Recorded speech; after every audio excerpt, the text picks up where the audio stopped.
Bem-vindos a mais um programa Saber Direito aqui na TV Justiça. Meu nome é Daniela Jacques Brauner, para tratar aqui do tema de contratos internacionais. Sou professora de Direito Internacional e vamos aqui, na nossa aula de hoje, a segunda aula do nosso curso, trabalhar o tema de marco regulatório. Gostaria de apresentar os nossos alunos aqui do estúdio, Ana Carolina, Samuel e Clara. E agradecer a audiência de vocês aí em casa.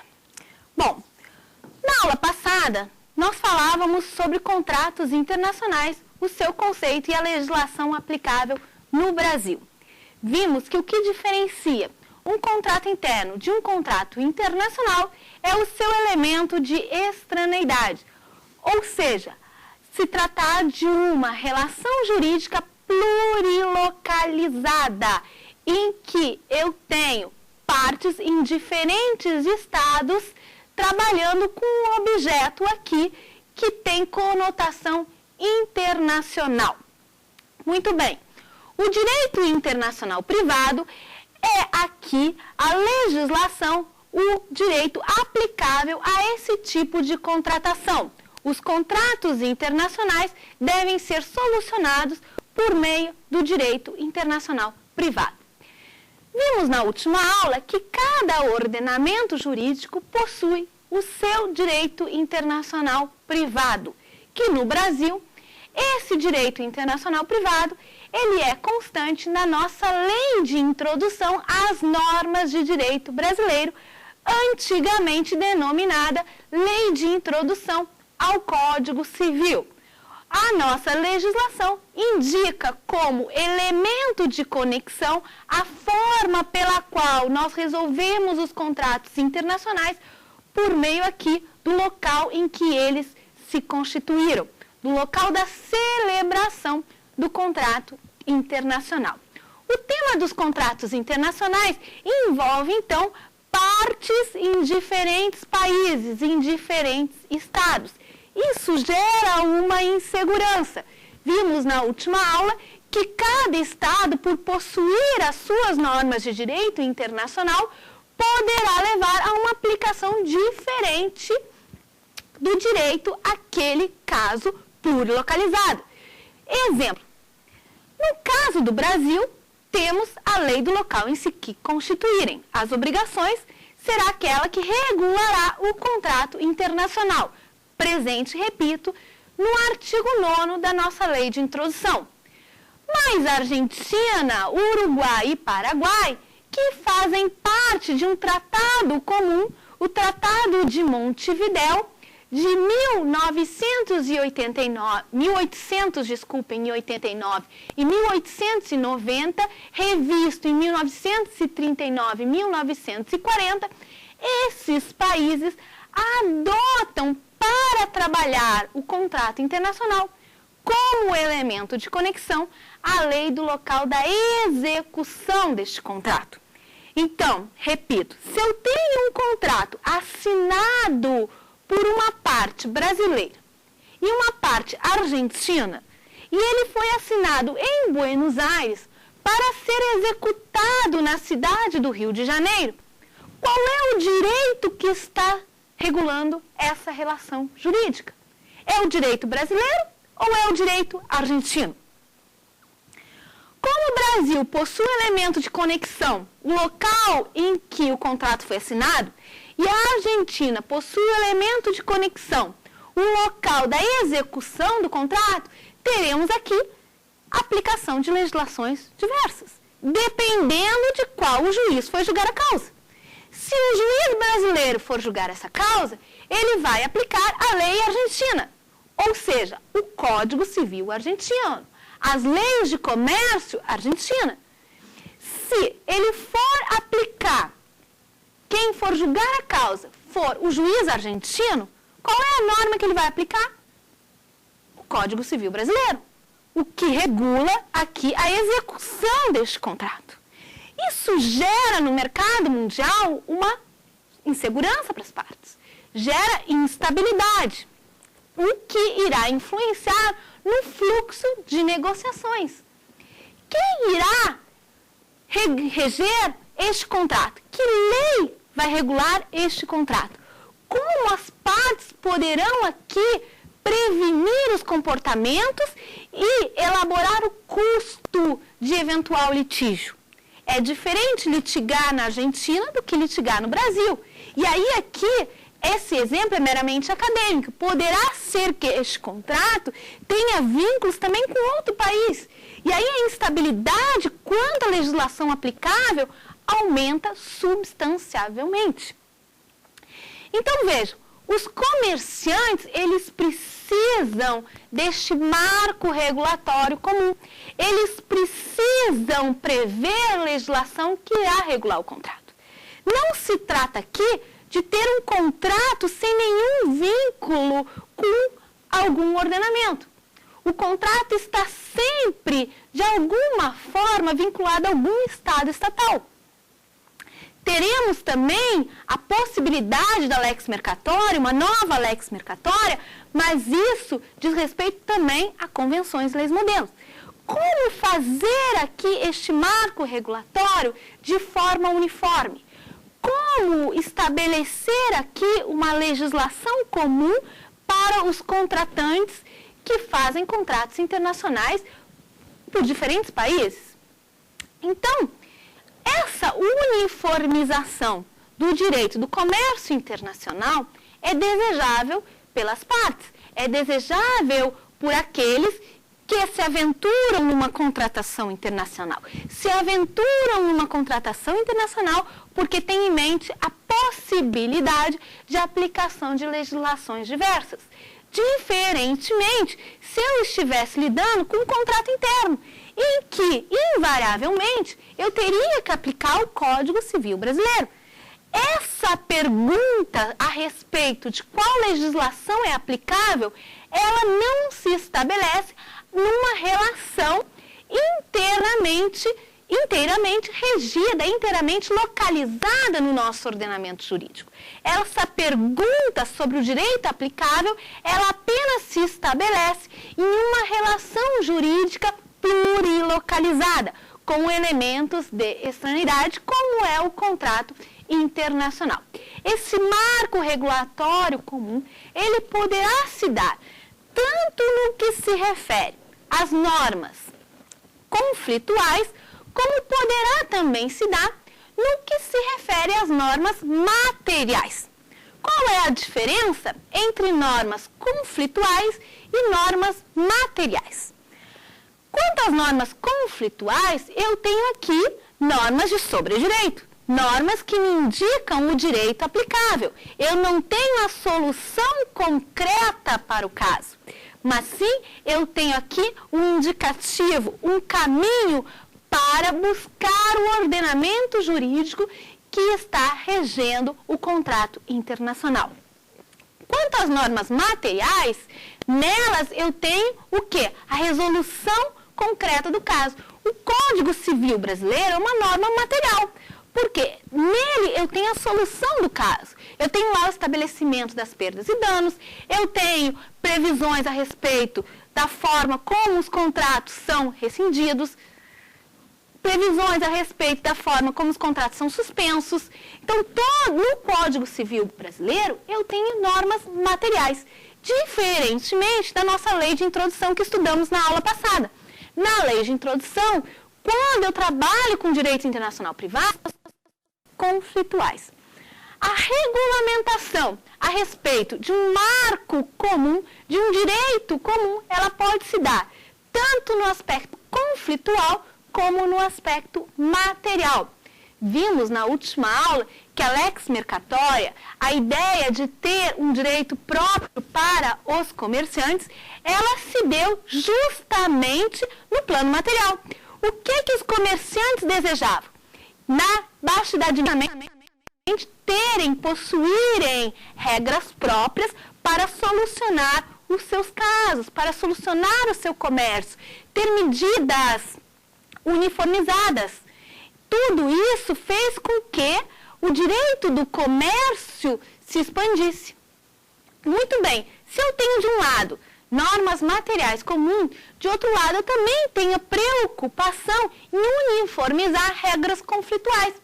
No exemplo que a gente viu, em relação a um contrato internacional firmado entre uma parte em Buenos Aires e uma parte localizada no Rio de Janeiro, havendo aqui um elemento de conexão comum, as partes poderiam prever qual a legislação aplicável. Tanto faz se fosse julgado por um magistrado brasileiro como um magistrado argentino. Ambos teriam aquele mesmo elemento de conexão.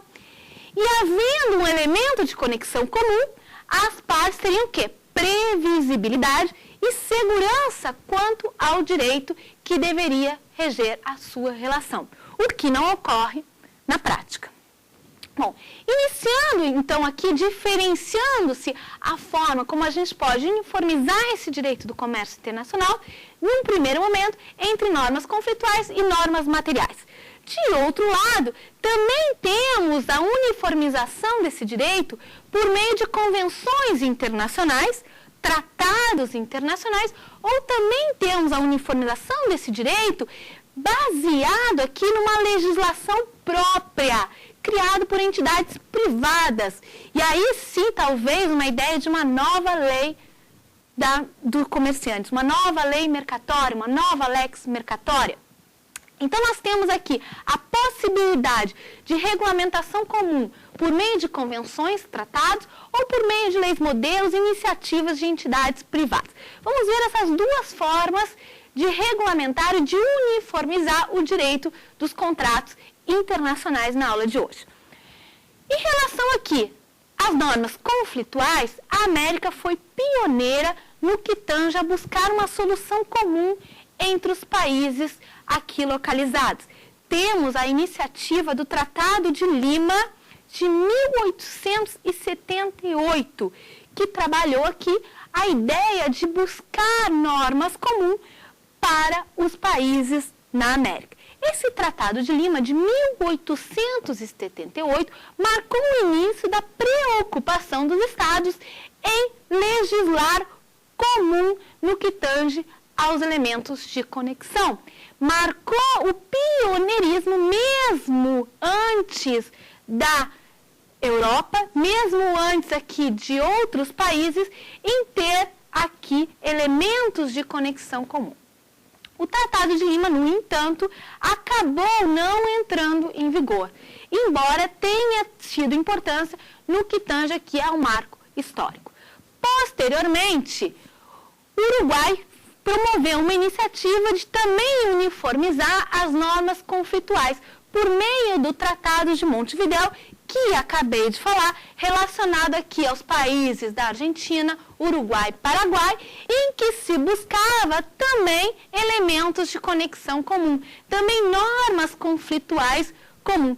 A principal orientação do Tratado de Montevidéu dizia respeito ao elemento de conexão do domicílio, lex domicili, e também ao elemento de conexão do local da execução do contrato, lex loci executionis, lex loci domicili para o domicílio e lex loci executionis para aqui o local da execução do contrato. O Brasil, no entanto, não é parte do Tratado de Montevidéu. O Tratado de Montevidéu, então, estabeleceu elementos de conexão que são distintos da Lei de Introdução ao Código Civil de 1916, quando estava em vigor, já que o Tratado de Montevidéu data de 1889-90 e 1939-40, quando ainda em vigor a nossa Lei de Introdução de 16, que tinha diferente dispositivo a respeito do elemento de conexão para tratar da capacidade, para tratar aqui do direito de família e também para tratar dos contratos. O que o Brasil tinha em 1916? Justamente a Lei da Nacionalidade, que vem a ser alterada em 1942. De outro lado, o Brasil ainda adota para contratos internacionais o local da Constituição, lex loci celebrationis, lex loci celebrationis ou lex los contratos. Então, esse é o elemento de conexão distinto do Tratado de Montevidéu. Na América, o principal registro na busca de um direito uniforme se dá por meio do Tratado de Havana, de 1928, conhecido no direito internacional como Código de Bustamante. Este Código de Bustamante procurou ser aqui trabalhar com diversos dispositivos do direito privado, tratando de conciliar diversas disposições que tinham diferentes estados. Por esse motivo, o Tratado de Havana é bastante flexível. Ele foi internalizado pelo Brasil segundo o decreto 18.871 de 1929. O decreto 18.871 de 1929 internalizou o Tratado de Havana, lembrando aos senhores que, por se tratar de uma convenção, de um tratado, é necessário que se faça, é necessária a aprovação pelo Congresso Nacional por meio de um decreto legislativo e, posteriormente, a publicação pela Presidência da República de um decreto para que ele seja internalizado, para que possa ser aplicado às relações jurídicas internas e internacionais quando julgadas no Brasil. Então, o Tratado de Havana, de 1828, Código de Bustamante, é um marco no que tange a busca por um direito internacional privado comum na América. Ele é pouco aplicado porque, justamente, ele é bastante flexível e traz normas dos diversos países e, portanto, não estabelece aqui uma segurança necessária à resolução dos casos de direito internacional privado, afirmando novamente qual o elemento de conexão que está, afinal, regendo o caso. Mas, como eu disse, ele foi importante no que tange ao pioneirismo e à importância para a América. Na década de 50, por iniciativa da OEA, Organização dos Estados Americanos, volta-se o tema para uma uniformidade do direito internacional privado. Essa uniformidade do direito internacional privado é buscada por meio das conferências especializadas interamericanas de direito internacional privado, conhecidas como CIDIP. CIDIP, Conferências Especializadas Interamericanas de Direito Internacional Privado. A primeira CIDIP, CIDIP 1, foi realizada no Panamá em 1975, tendo aqui aprovado convenções a respeito da uniformidade do direito internacional privado. A última CIDIP, CIDIP 6, foi trabalhada em Washington em 2002, trabalhando aqui a questão também relacionada a uma uniformidade do direito internacional privado em diversos temas. Desde 1975, já foram aprovadas 26 convenções, todas destinadas tanto a regular o direito internacional privado no comércio, como aspectos civis e relacionados à forma de aplicação e registro do direito internacional. Então, a CIDIP, ela se revela como um instrumento bastante importante nas Américas para o direito internacional privado. A CIDIP 7 está em discussão, já tendo sido aprovada a primeira parte, no que se refere aqui a uma lei modelo de garantias mobiliárias. A segunda parte da CIDIP 7 está em discussão e veremos na nossa última aula, e que ela propõe uma convenção interamericana para a proteção do consumidor no comércio internacional. Essas CIDIPs, elas buscam justamente uma unidade em diferentes temas. Em relação aos contratos internacionais, aqui o nosso tema da nossa aula é importante a nossa CIDIP 5. A CIDIP 5, conhecida Convenção do México, trabalha o tema dos contratos internacionais, realizada em 1994 para justamente uniformizar a lei aplicável aos contratos internacionais. Qual é a lei aplicável segundo a Convenção do México para os contratos internacionais? O primeiro elemento de conexão, a primeira forma de eu solucionar a lei aplicável quanto aos contratos internacionais pela Convenção do México é justamente a autonomia da vontade. A autonomia da vontade, como vimos na última aula, é a possibilidade de as partes elegerem, escolherem o direito aplicável ao seu contrato. Esse é o primeiro ponto, é o principal ponto aqui para regular e para solucionar um contrato internacional. A autonomia da vontade como elemento de conexão principal na Convenção do México. E o segundo elemento de conexão, se as partes não elegerem o direito aplicável, como o juiz, estando as partes em diferentes estados que são signatários da Convenção do México, deve resolver a questão. Nesse caso, a própria Convenção indica como direito aplicável a lei dos vínculos mais estreitos. Lembrando na última aula que essa lei dos vínculos mais estreitos, ela também é conhecida como princípio da proximidade. Aquela lei melhor conectada com o caso segundo a percepção do julgador, segundo os critérios que o juiz irá avaliar, sendo que a Convenção nos dá aqui uma dica, ele deverá avaliar o local da prestação característica. Então, a prestação característica indica aqui a lei aplicável ao contrato internacional. Em se tratando de um contrato de compra e venda, a prestação característica é justamente a prestação do vendedor, que vai entregar a mercadoria, diferentemente do comprador, que pagará o preço. O que distingue este contrato é justamente a entrega da mercadoria. Vocês têm algumas dúvidas? Sim. O Brasil é parte da Convenção do México para o tema dos contratos? Excelente pergunta, Ana Carolina. O Brasil é parte da Convenção do México? Quais são os países signatários da Convenção do México a respeito da lei aplicável aos contratos internacionais?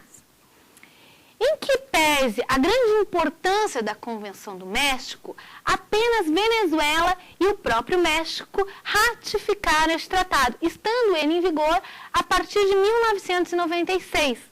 Os demais países não são parte da Convenção do México, inclusive o Brasil não é parte da Convenção do México. Perde, e aí, como diz a nossa colega aqui, Ana Carolina, perde o Brasil uma boa oportunidade de modernizar a sua legislação. Falávamos na aula passada que a lei aplicável aos contratos internacionais data de 1942 e, portanto, ela se mostra não em consonância com as legislações mais modernas sobre o tema, principalmente no que se refere à autonomia da vontade, ou seja, a possibilidade das partes elegerem, escolherem o direito que vai reger este contrato internacional. Se nas Américas a gente não tem essa uniformidade a respeito da legislação aplicável, na Europa temos uma grande diferença. Na Europa, desde 1980, a Convenção de Roma sobre lei aplicável às obrigações contratuais. Essa Convenção de Roma, ela foi internalizada como regulamento da União Europeia, regulamento 593 de 2008, desculpem, regulamento 593 de 2008, ou seja, a Convenção da Roma, Roma I, é um direito uniforme para os países da União Europeia e que eventualmente contrate e indiquem como legislação aplicável. A Convenção de Roma é direito comunitário hoje e trabalha sobre o tema dos contratos internacionais, indicando como elemento de conexão, como principal forma de solucionar casos de contratos internacionais, justamente a autonomia da vontade, justamente a possibilidade das partes escolherem o direito aplicável. Subsidiariamente, A Convenção de Roma trabalha o tema a respeito do princípio da proximidade, os vínculos mais estreitos. Essa convenção, ela é atenta também para normas imperativas do foro. As partes poderão eleger a sua lei, mas não poderão derrogar normas imperativas do foro. Há também uma preocupação, como veremos na próxima aula, a respeito da regulação para os contratos internacionais de consumo. A Convenção de Roma demonstrou a sua importância em relação a abarcar todos os países partes da União Europeia. Muito bem, se temos de um lado convenções que tratam a respeito da uniformidade do que tange aqui os elementos de conexão, temos também uma preocupação para que essa uniformidade não seja apenas regional. Por isso, a Conferência da Haia, que é uma organização intergovernamental, ela se preocupa com a unificação do direito privado, do direito internacional privado. Há uma iniciativa justamente para regular os contratos internacionais de forma global, para que eu tenha também uma convenção em que todos os países, não apenas os que são partes da União Europeia, possam a ela aderir. Esses exemplos trabalham a uniformidade do elemento de conexão. Como a gente falou no início da aula, eu também posso ter a uniformidade no que tange a normas materiais. Essa uniformidade de normas materiais, ela partiu de um projeto das Nações Unidas a partir da criação da UNCITRAL, em 1966, uma comissão das Nações Unidas para regular o comércio internacional, cujos resultados, entre eles, eu tenho a Convenção de Viena sobre compra e venda de mercadorias. Convenção de Viena sobre compra e venda de mercadorias de 1980. Ela entrou em vigor em 1988.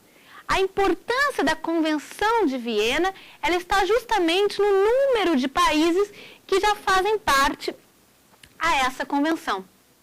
76 países são partes da Convenção de Viena. Aqui, na Convenção de Viena, eu tenho um marco regulatório para os contratos de compra e venda, normas materiais, dispositivos comuns entre todos os estados que são partes. Todos os estados que aderiram a este tratado. 76 estados. Entre eles, Argentina, Estados Unidos, França, China, entre outros tantos de grande importância no comércio internacional. O último país que fez a sua adesão foi a Turquia, cuja vigência passará a partir do dia 1º de agosto de 2011. O Brasil é parte da Convenção de Viena? Não. O Brasil não é parte da Convenção de Viena. Isso dificulta, sobremaneira, o comércio internacional com os demais países no que tange aqui a compra e venda de mercadorias.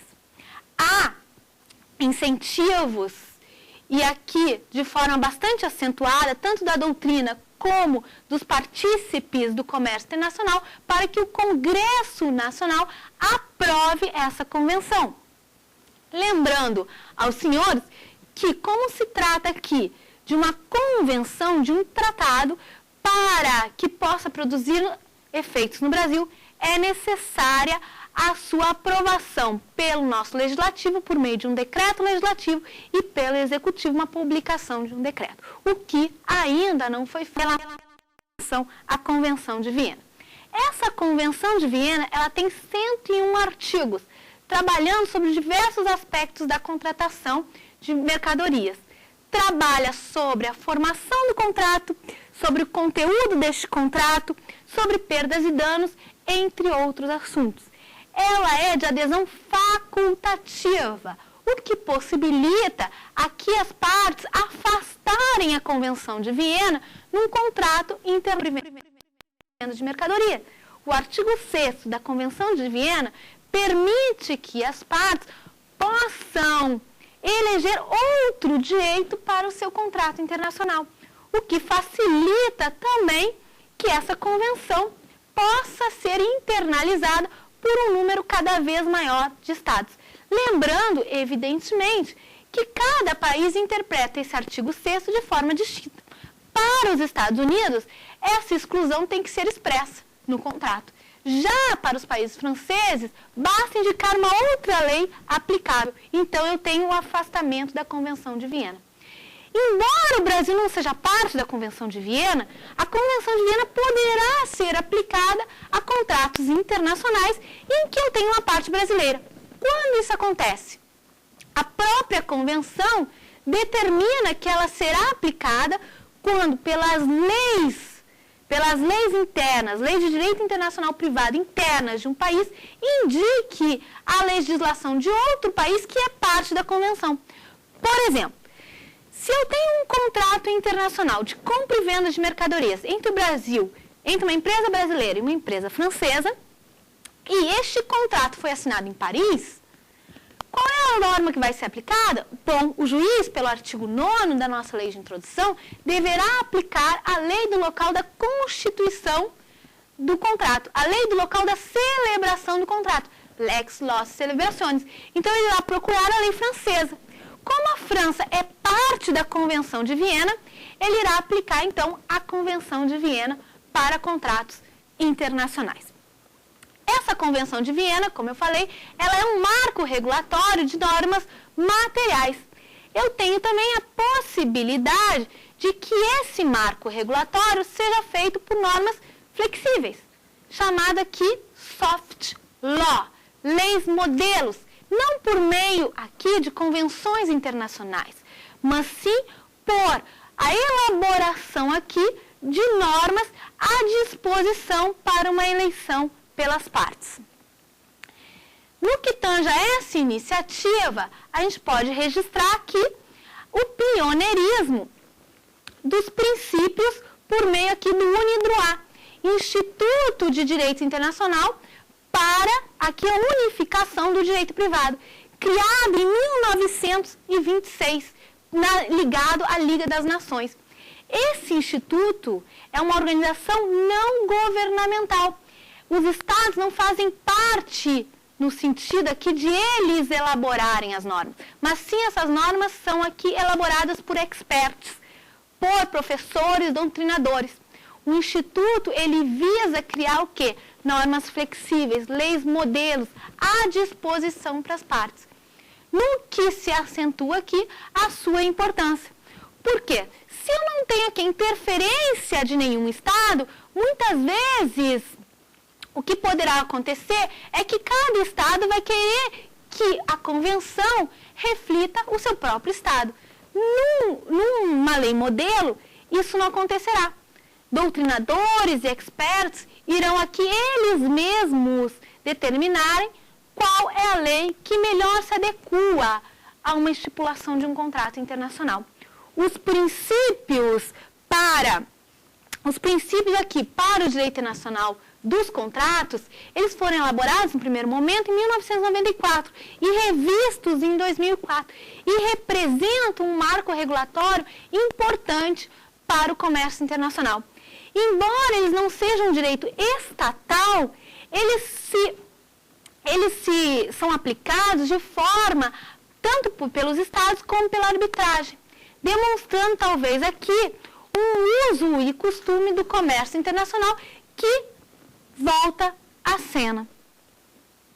Então, os princípios, eles representam aqui a positivação dos usos e costumes do comércio internacional. Esses princípios, eles são importantes para as partes no que tange aqui a uma forma de regulamentar este contrato.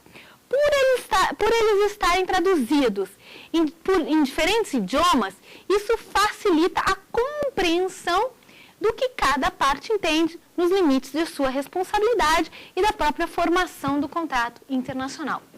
Por exemplo, eu tenho uma parte domiciliada no Brasil e uma parte domiciliada na China. Esses princípios tratam de normas materiais a respeito da contratação. Então, contratos, o Código Civil, digamos, o capítulo referente ao contrato, ele vai estar disposto lá nos princípios. Só que essas normas materiais, elas estão também traduzidas para os diferentes idiomas. Então, quando as partes se referem aos princípios, a outra parte contratante que está localizada na China vai saber exatamente a tradução daquele dispositivo. Vai saber exatamente o que o dispositivo está regulando. De forma que eu não tenho aqui uma dificuldade de acesso a esse direito comum. Então, os princípios, eles têm essa importância de ter essa regulamentação em diversos idiomas. Vocês têm alguma dúvida? Sim, professora. Seria possível falar hoje em nova lex mercatória? Sim, excelente pergunta, Clara. Essa ideia dos princípios, justamente, é referenciado por grande parte da doutrina como sendo uma nova lex mercatória. Por quê? Porque ela positiva justamente os usos e costumes do comércio internacional. Esses usos e costumes são utilizados pela referência da lex mercatória. Em alguns contratos internacionais, há referência das partes em desejarem que este contrato seja regulado pelos usos e costumes constantes no comércio internacional. Árbitros e juízes poderão aqui investigar e poderão aqui aplicar justamente os princípios do UNIDROIT, porque eles positivam esses usos e costumes. Essa ideia da lex mercatória, que vem lá da Baixa Idade Média, para positivar, para uniformizar o comércio internacional. E é feito hoje, e é atendido hoje, pelos princípios do UNIDROIT. Outra forma aqui de uniformizar o direito internacional para o comércio foi feita por meio dos chamados Incoterms, ou seja, relacionado a termos específicos criados pela Câmara de Comércio Internacional em Paris, no primeiro momento em 1936, para os contratos de compra e venda de mercadorias. Para os contratos de compra e venda, importação e exportação, eu tenho a referência aqui por 3 letrinhas, 3 letras, dizendo justamente os riscos e a forma de entrega dessa mercadoria. Esses Incoterms já foram revistos por 7 vezes, sendo que a versão 2010, a última versão, entrou em vigor em 1º de janeiro de 2011. Esses Incoterms trabalham justamente sobre a transferência e os riscos relacionados à compra e venda internacional. São, por isso, conhecidos como cláusula de preço, porque conforme aumenta o risco do comprador, aumenta também o preço que ele vai ter que pagar por essa mercadoria. Se o vendedor tenha menos riscos, evidentemente, ele poderá cobrar mais barato uma mercadoria. Então, são conhecidos como cláusulas de preço. Elas estão à disposição das partes e são bastante utilizadas no comércio internacional. Porque com a designação dessas 3 letras, a mais conhecida aqui é a cláusula FOB, Free On Board, eu designo aqui uma série de responsabilidades e riscos relacionados às partes. Eu tenho hoje 11 cláusulas de Incoterm, dividida em 4 partes. Eu tenho a cláusula ex-work. O que são as cláusulas ex-work? Ou seja, o comprador é que vai até o vendedor. Então, o vendedor ele tem menos risco numa cláusula ex-work. O vendedor ele coloca a mercadoria à disposição em seu estabelecimento, sendo que o comprador é que vai até lá para adquirir essa mercadoria.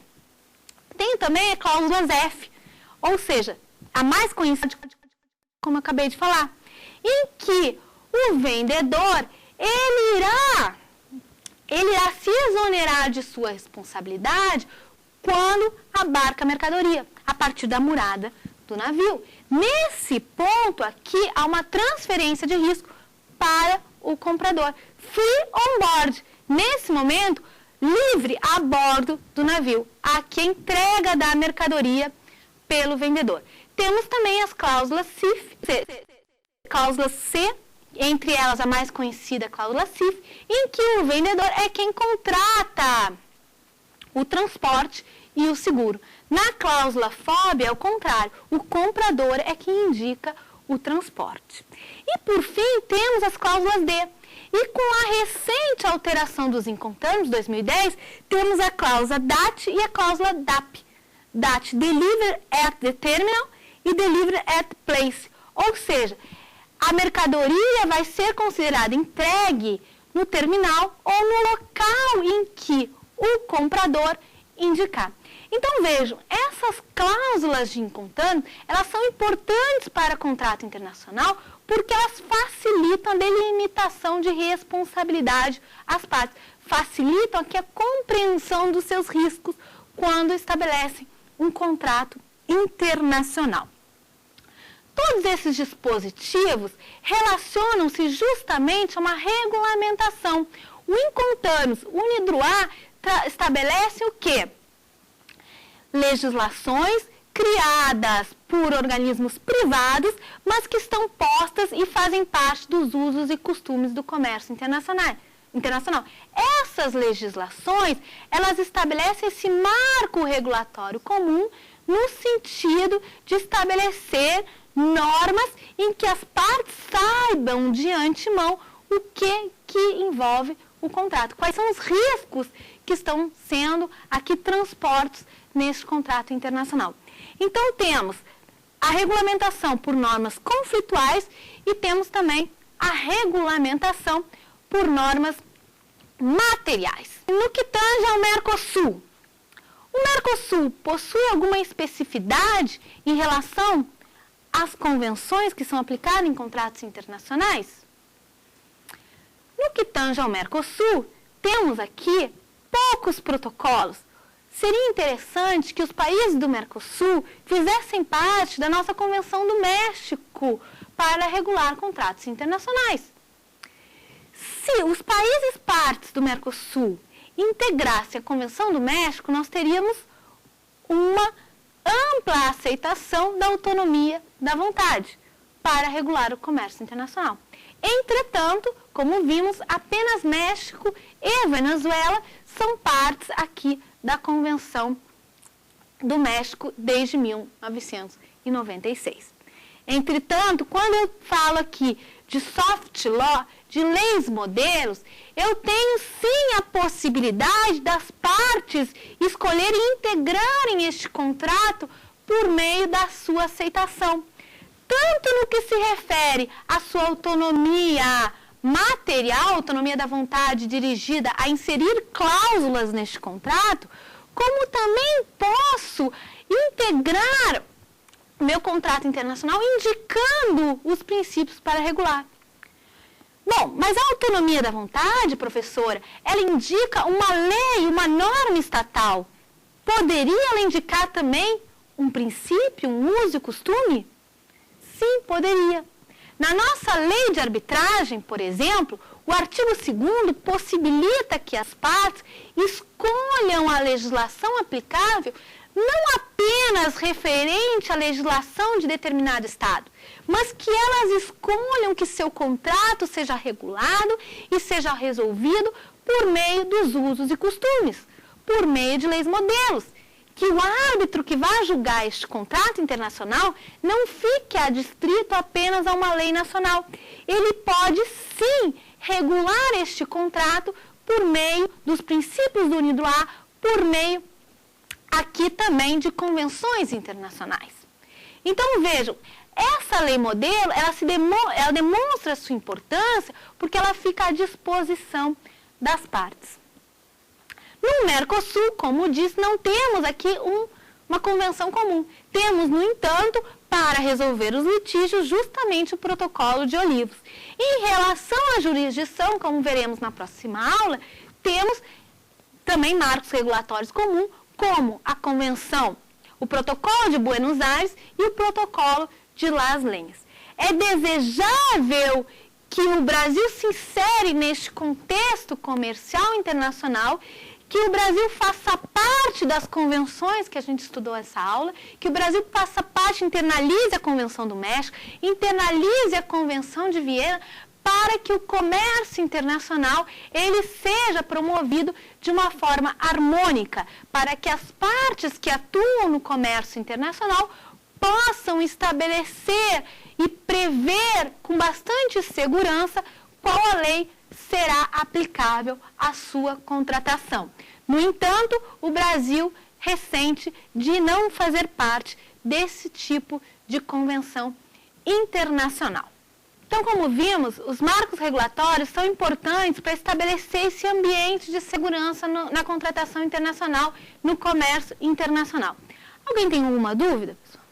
No que os organismos internacionais como a OMC podem contribuir?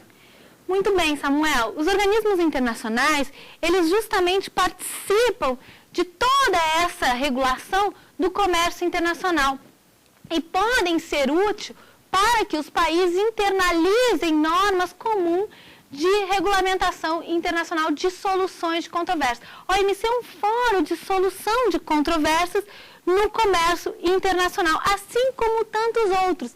E se mostra justamente a presença desses tipos de organismos, demonstra como a contratação internacional ela é influenciada não apenas por dispositivos internos dos Estados, mas também por diferentes agentes que atuam no comércio internacional, que atuam aqui globalmente. Vimos que cada Estado tem a sua legislação para trabalhar o tema de contratos internacionais. Vimos também que esses Estados se reúnem para criar convenções e tratados para um direito internacional comum, como a Convenção de Viena, como a Convenção do México, mas também outros organismos, como a OMC, atuam nesse comércio internacional, participando das negociações, participando da regulação desse comércio internacional. A OMC, o Instituto de Direito Privado UNIDROIT, também a Câmara de Comércio de Paris, são todos esses exemplos de como o comércio internacional ele é híbrido. Eu tenho que diferenciar este comércio internacional do comércio interno. No comércio interno, as partes elas sabem de antemão quais são os marcos regulatórios. Elas sabem de antemão aqui que a legislação aplicável é o Código Civil. Elas não podem afastar esse Código Civil de suas partes. Elas sabem de antemão como deverão estabelecer as metas de seus riscos, as metas de sua contratação. Num contrato internacional, elas não têm a possibilidade, a previsibilidade, muitas vezes, em relação a diferentes marcos regulatórios e a presença de diferentes organismos. Então, a parte que atua neste comércio internacional, ela gera o que ela precisa, ela gera insegurança. Essa parte, ela tem insegurança e necessita de convenções que trabalhem sobre esse aspecto. Necessita justamente do que falamos, de marcos regulatórios comuns.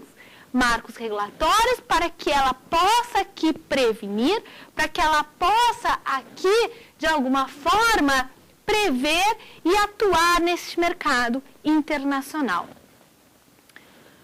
Muito bem. Gostaria de perguntar para os colegas se eles têm mais alguma dúvida. Professora, e por que o Brasil não é parte de nenhuma convenção? Qual que é a falta de interesse que o Brasil não tem? Excelente pergunta, Ana Carolina. O Brasil não é parte de todas essas convenções que a gente viu. Em que pese ele poder adotar as leis modelos que estão à disposição das partes, as partes não contam aqui com uma base legislativa internalizada comum. O Brasil não é parte da Convenção de Viena, o Brasil não é parte da Convenção do México, o Brasil mantém ainda uma lei de introdução de 1942. Ora, se o Brasil tem uma lei de introdução de 1942 e não é parte dessas convenções, evidentemente um passo entre uma legislação desejável para o comércio internacional e uma legislação que detém hoje o país. Temos assim, o Brasil não é parte de convenções internacionais pelo motivo de que o Congresso Nacional ainda não internalizou essas convenções.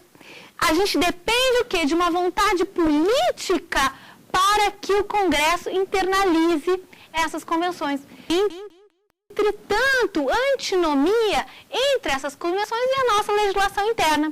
A Convenção de Viena, inclusive, foi dotada aqui de uma mensagem especial para que o Brasil aprove ainda este ano.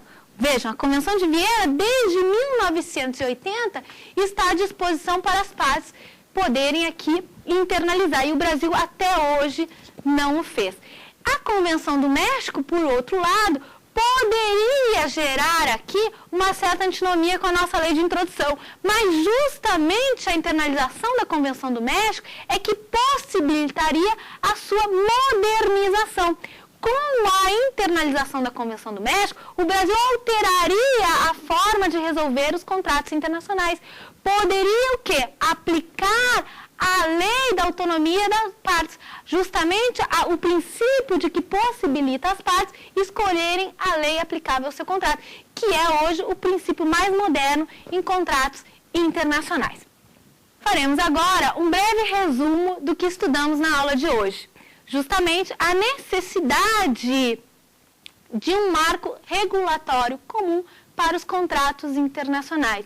Estudamos aqui a ideia de uniformidade para o direito do comércio internacional, estabelecendo regras próprias e uniformes para esse tipo de contratação, tanto por meio da uniformidade de normas conflituais, ou seja, do direito internacional privado, que me indique o elemento de conexão comum nos diversos países, já que cada país possui o seu direito internacional privado, é desejável que eles tenham o mesmo elemento de conexão comum, e de outro lado, normas materiais, normas que me deem a solução do caso concreto, tanto por meio aqui da Convenção de Viena própria para a compra e venda de mercadorias, como por meio de leis modelos, como os princípios do UNIDROIT, e ainda a participação dos inconternos nas negociações internacionais.